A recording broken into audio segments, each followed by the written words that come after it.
భారతమ్మ అడిగితే నేను పాదయాత్ర నేను చేస్తాను అని నేను అడిగినట్టు చెప్పారు. అన్న కొండ అన్న మీ సూపరింటెండెంట్ చేత వచ్చి ఆయన ఈ మాట చెప్పించగలరా?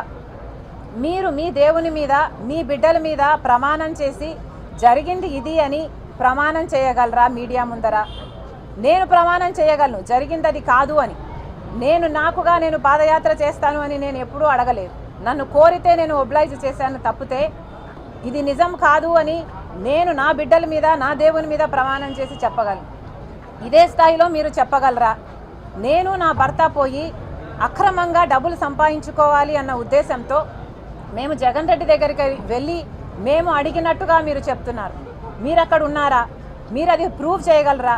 కనీసం నేను విజయవాడకు ఆ ప్రమాణ స్వీకారం రోజు తర్వాత ఒక్కసారి ప్రైవేట్ అఫేర్స్ విషయంగా పోవడం తప్పితే, అది కూడా విజయమ్మ గారితో సహా నా భర్తతో కాదు పోవడం తప్పితే, మొన్న పెళ్లి కార్డు ఇచ్చేంత వరకు నేను ఎప్పుడూ పోలేదు. పోనీ నేను వెళ్ళానని మీరు ప్రూవ్ చేయండి, మీ మాట నిజం అనిపించుకుందాం. ఎందుకన్నా దేవుడు చూస్తున్నాడు.